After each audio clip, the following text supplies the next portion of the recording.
में आप सभी का स्वागत है।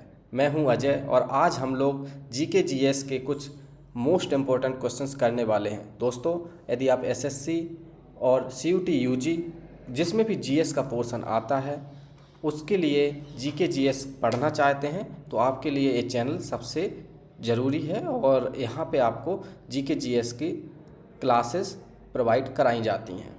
तो दोस्तों, इसके साथ ही साथ हम और भी कोर्सेज जो सीयूटी यूजी और पीजी और पीएचडी के लिए हैं उन पे भी आपके लिए वीडियोस बनाते हैं। आज हम लोग जीके का जो बात करने वाले हैं तो उसमें जो मोस्ट इम्पोर्टेंट 50 क्वेश्चंस हैं जो कि एसएससी में पूछे गए प्रीवियस ईयर के क्वेश्चंस हैं उनकी हम लोग बात करने वाले हैं। दोस्तों, आइए विदाउट एनी डिले हम लोग आज का सेशन अपना स्टार्ट करते हैं। तो दोस्तों, हमारा आज का पहला क्वेश्चन है, सांची के स्तूप का निर्माण किसने कराया था? तो सांची के स्तूप का निर्माण अशोक ने कराया था। मेगास्थनीज ने किसके दूत के रूप में चंद्रगुप्त मौर्य के दरबार में आया था? तो जो मेगास्थनीज था वो सेल्यूकस निकेटर जो था उसके दूत के रूप में मेगास्थनीज भारत आया और चंद्रगुप्त मौर्य के दरबार में आया। मुद्रा राक्षस किसने लिखी थी? विशाखदत्त। इसके बाद नेक्स्ट क्वेश्चन है, अशोक ने अपने पुत्र महेंद्र और पुत्री संघमित्रा को कहाँ भेजा था? तो दोस्तों, अशोक ने बौद्ध धर्म के प्रचार के लिए जब उसने धम्मा को अपना लिया था आफ्टर कौन सा वॉर, आप मुझे कमेंट में बताइए। Kalinga war, right. तो कलिंग वॉर के बाद अशोक ने जब धम्म को अपनाया तो उसके बाद उसने अपनी पुत्र महेंद्र और पुत्री संघमित्रा को श्रीलंका भेजा था धर्म के प्रचार के लिए। नेक्स्ट क्वेश्चन है, कौन सा मौर्य सम्राट जैन धर्म ग्रहण करके श्रवणबेलगोला चला गया? चंद्रगुप्त मौर्य वो सम्राट था जिसने जैन धर्म को ग्रहण किया और श्रवणबेलगोला में चला गया, वहीं पे उसने अपने अंतिम सांस ली थी। इसके बाद नेक्स्ट क्वेश्चन है, अंतिम मौर्य सम्राट कौन था? तो बृहद्रथ अंतिम मौर्य सम्राट था। महाभाष्य के लेखक पतंजलि हैं। पतंजलि किसके दरबार में रहते थे? वो पुष्यमित्र शुंग के दरबार में रहते थे। नेक्स्ट क्वेश्चन है, कनिष्क किस वंश का शासक था? तो कनिष्क जो था वो कुषाण वंश का शासक था। इसके बाद कनिष्क की राजधानी कहाँ थी? वो पुरुषपुर थी। भारत में सबसे पहले सूर्य किस राज्य में निकलता है? इसका आंसर है अरुणाचल प्रदेश। नेक्स्ट क्वेश्चन है, भारत का सर्वोच्च सम्मान कौन सा है? तो इसका आंसर है भारत रत्न। नेक्स्ट क्वेश्चन है, भारत रत्न से सम्मानित प्रथम भारतीय महिला कौन थी? तो 1971 में इंदिरा गांधी को सबसे पहले जो पहली महिला बनी जिनको भारत रत्न दिया गया था। नेक्स्ट क्वेश्चन है, भारत में मानसून सबसे पहले कहाँ आता है? तो केरल राज्य में भारत में मानसून सबसे पहले आता है। नेक्स्ट क्वेश्चन है, भगवान बुद्ध को ज्ञान की प्राप्ति किस स्थान पर हुई थी? तो उन्हें ज्ञान प्राप्ति कहाँ हुआ? वो हुआ बोध गया में। इसके बाद हमारा नेक्स्ट क्वेश्चन है, भारत का प्रथम गवर्नर जनरल कौन था? Lord William Bentinck. Lord William Bentinck Bharat का प्रथम गवर्नर जनरल बना। इसके बाद दोस्तों मैं बात करूं तो हमारा नेक्स्ट क्वेश्चन है, चंद्रमा पर मानव भेजने वाला प्रथम देश कौन है? तो इसका आंसर हो जाएगा यूएसए। यूएसए ने सबसे पहले चंद्रमा पर किसी इंसान को भेजा था। रतौंधी किस विटामिन की कमी के कारण होता है? विटामिन ए की कमी से रतौंधी होता है। और भी जो हमारे विटामिन हैं बी सी उनके द्वारा भी जो रोग होते हैं वो भी आपके जीएस के लिए बहुत ही इम्पोर्टेंट है। हम लोग एक सेशन में सारे विटामिन्स की, प्रोटीन्स की, हर चीज़ की बात करेंगे तो वहाँ भी अभी आपको याद रखना है कि रतौंधी जो होता है वो विटामिन ए की कमी से होता है। नेक्स्ट क्वेश्चन है, कागज़ का आविष्कार किस देश ने किया? तो चाइना ने या चीन ने कहें तो कागज़ का आविष्कार सबसे पहले किया था। सौर प्रणाली के खोजकर्ता कौन है? कोपरनिकस। कोपरनिकस सौर प्रणाली के खोजकर्ता है। नेक्स्ट क्वेश्चन है, हिंदी भाषा की लिपि कौन सी है? तो हिंदी भाषा की देवनागरी लिपि है। इसके बाद नेक्स्ट क्वेश्चन है, इंसुलिन का प्रयोग किस बीमारी के इलाज के लिए प्रयोग किया जाता है? इसको वो मधुमेह इलाज में इंसुलिन का प्रयोग किया जाता है। भारत में सर्वाधिक वर्षा कहाँ होती है? मौसिनराम। मेघालय में जो स्थित है मौसिनराम, वहाँ पर भारत में सर्वाधिक वर्षा होती है। नेक्स्ट क्वेश्चन है, भारत की पहली महिला शासिका कौन थी? रजिया सुल्तान। नेक्स्ट क्वेश्चन है, टेलीविज़न का आविष्कार किसने किया था? तो टेलीविज़न का जो आविष्कार है वो जॉन लॉगी बेयर्ड ने किया था। इसके बाद नेक्स्ट क्वेश्चन है, जलियांवाला बाग हत्याकांड कब और कहाँ हुआ? तो ये अमृतसर में 1919 में अमृतसर में जलियांवाला बाग हत्याकांड हुआ था, जिसमें आपको पता है हम जनरल डायर के बारे में सुनते हैं कि जनरल डायर ने अपने जो उसके सैनिक थे उनको खुली छूट दे दी कि आप गोली चलाओ। वहाँ पर पीसफुली लोग किसान सभा कर रहे थे और उन पर निहत्थे लोगों पर जनरल डायर के आदेश पे, उनकी कमांड पे वहाँ पे सैनिकों ने गोली चलाई, जिसके फलस्वरूप जलियांवाला बाग हत्याकांड हुआ था। उसमें कई हजार लोग मारे गए थे। तो उसे अमृतसर में हुआ था और एक तरीके से एक ब्लैक डे के रूप में इंडियन हिस्ट्री में देखा जाता है।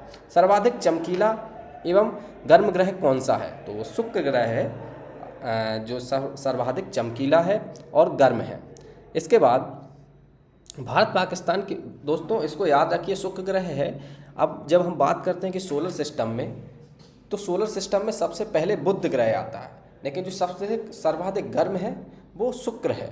ठीक है, वो इसलिए उसकी पोजीशंस की वजह से और वो जो हमारा सूरज है उसके कितने सामने रहते हैं, तो उसकी वजह से यदि हम देखें और वहाँ पे शुक्र में किस तरीके की पदार्थ पाए जाते हैं, एलिमेंट्स कौन से पाए जाते हैं, वो भी बहुत ही निर्णायक सिद्ध होते हैं जब हम बात करते हैं कि कौन सा ग्रह चमकीला ज़्यादा होगा या गर्म होगा। तो शुक्र ग्रह की जो एटमॉस्फेयर है, या जो एटमॉस्फेयर तो नहीं बोलेंगे, उसे बोलेंगे वहाँ का जो कंपोनेंट्स हैं उसके, उस शुक्र ग्रह को बनाने वाले, उनकी वजह से शुक्र ग्रह बुध की अपेक्षा सबसे ज़्यादा चमकीला और गर्म हो जाता है। भारत पाकिस्तान के बीच की सीमा कौन सी रेखा के द्वारा डिसाइड की जाती है और उस रेखा का क्या नाम है जो भारत पाकिस्तान के बीच में पाई जाती है? तो उस रेखा को हम लोग रेड क्लिफ रेखा कहते हैं।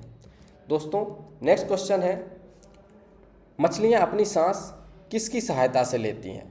तो मछलियाँ अपनी सांस गलफड़ों की सहायता से लेती हैं। नेक्स्ट क्वेश्चन है, भारत की प्रथम महिला राज्यपाल कौन थी? सरोजनी नायडू भारत की प्रथम महिला राज्यपाल बनी। ब्रह्म समाज के संस्थापक कौन थे? ब्रह्म समाज के संस्थापक राजा राम मोहन राय थे। नेक्स्ट क्वेश्चन है, भारतीय अंतरिक्ष कार्यक्रम के जनक किन्हें माना जाता है?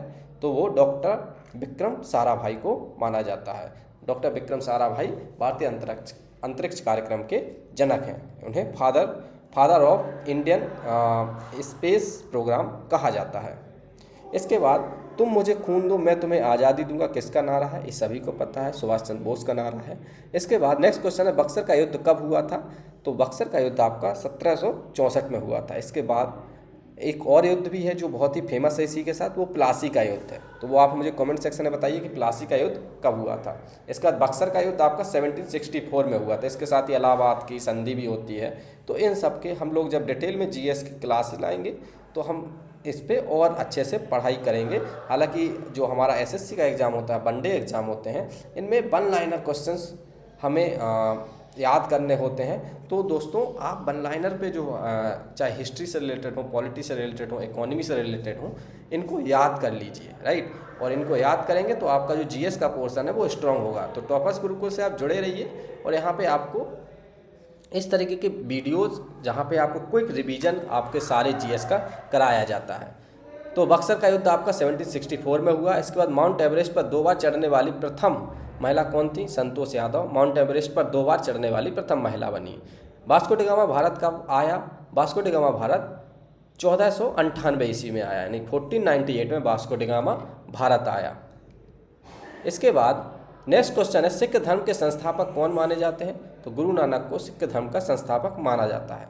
नेक्स्ट क्वेश्चन है, भारत का स्विट्जरलैंड किस राज्य को कहा जाता है? तो भारत का स्विट्जरलैंड कश्मीर को कहा जाता है। इतना सुंदर है वो, इसलिए उसे भारत का स्विट्जरलैंड कहा जाता है। इसके बाद नेक्स्ट क्वेश्चन है, स्वर्ण मंदिर कहाँ स्थित है? स्वर्ण मंदिर अमृतसर में स्थित है। वास्को डी गामा कहाँ रहने वाला था? तो कहाँ का रहने वाला था? तो वास्को डी गामा जो 1498 में भारत आया वो पुर्तगाल का रहने वाला था। पुर्तगाल से ही वो आया था और 1498 में भारत पहुँचा। इसके बाद दोस्तों हमारा आज का नेक्स्ट क्वेश्चन है, लौह पुरुष किस महापुरुष को कहा जाता है? तो लौह पुरुष के रूप में हम सरदार वल्लभ भाई पटेल को जानते हैं। नेक्स्ट क्वेश्चन है, सर्वाधिक सीमाओं वाला देश कौन सा है? तो सर्वाधिक सीमाओं वाला देश है चाइना। इसके बाद नेक्स्ट क्वेश्चन है, महाभारत के रचयिता कौन है? तो महाभारत के रचयिता महर्षि वेदव्यास जी हैं। इसके बाद नेक्स्ट क्वेश्चन है, क्षेत्रफल की दृष्टि से भारत का सबसे बड़ा राज्य कौन सा है? तो क्षेत्रफल की दृष्टि से भारत का सबसे बड़ा राज्य राजस्थान है। नेक्स्ट क्वेश्चन है, भारत में सैनिकों को दिया जाने वाला सबसे बड़ा सैनिक सम्मान कौन सा है? तो सैनिकों को दिया जाने वाला भारत का सबसे बड़ा जो सम्मान है वो है परमवीर चक्र। नेक्स्ट क्वेश्चन है, ओणम भारत के किस राज्य का प्रसिद्ध त्यौहार है? तो ओणम भारत में केरल में मनाया जाता है और वहाँ का बहुत ही ये प्रसिद्ध त्यौहार है। नेक्स्ट क्वेश्चन है, जनसंख्या एवं क्षेत्रफल की दृष्टि से विश्व का सबसे छोटा देश कौन सा है? तो वो वेटिकन सिटी है, जो जनसंख्या और क्षेत्रफल की दृष्टि से विश्व का सबसे छोटा देश माना जाता है। इसके बाद नेक्स्ट क्वेश्चन है, पंजाबी भाषा किस लिपि में लिखी जाती है? तो पंजाबी भाषा गुरुमुखी लिपि में लिखी जाती है। इसके बाद हिंदी आप लोग कमेंट सेक्शन में बताइए कि किस लिपि में लिखी जाती है, राइट। नेक्स्ट क्वेश्चन है हमारा, कलम का सिपाही किसे कहा जाता है? एक कलाम नहीं, कलम है। कलम का सिपाही किसे कहा जाता है? तो कलम का सिपाही मुंशी प्रेमचंद को कहा जाता है। इसका नेक्स्ट क्वेश्चन है, भारत का सबसे प्रथम विश्वविद्यालय कौन सा है और उसकी स्थापना कब हुई थी? तो ऐसा माना जाता है कि भारत का जो सबसे पहला प्रथम विश्वविद्यालय हुआ है वो नालंदा विश्वविद्यालय था। इसकी स्थापना 1450 ईसा पूर्व हुई थी। तो दोस्तों आप मुझे कमेंट सेक्शन में बताइए कि किसने नालंदा विश्वविद्यालय की स्थापना की थी। ये तो रहे हमारे आज के 50 मोस्ट इम्पोर्टेंट जीके क्वेश्चंस जो ऑलरेडी एसएससी के कई एग्जाम्स में, जो वनडे एग्जाम्स हैं उनमें पूछे गए हैं। तो दोस्तों आप इस सेशन को लास्ट तक देखने के लिए आप सभी का धन्यवाद। और यदि आपको वीडियो पसंद आया तो लाइक कीजिए और अपने दोस्तों के साथ शेयर जरूर कीजिए। हमारे चैनल को सब्सक्राइब कीजिए। यहाँ पर इसी तरीके से जीएस का डोज आपको मिलता रहेगा। मिलते हैं आपको एक नेक्स्ट वीडियो में नई जीएस के क्वेश्चंस के साथ। धन्यवाद।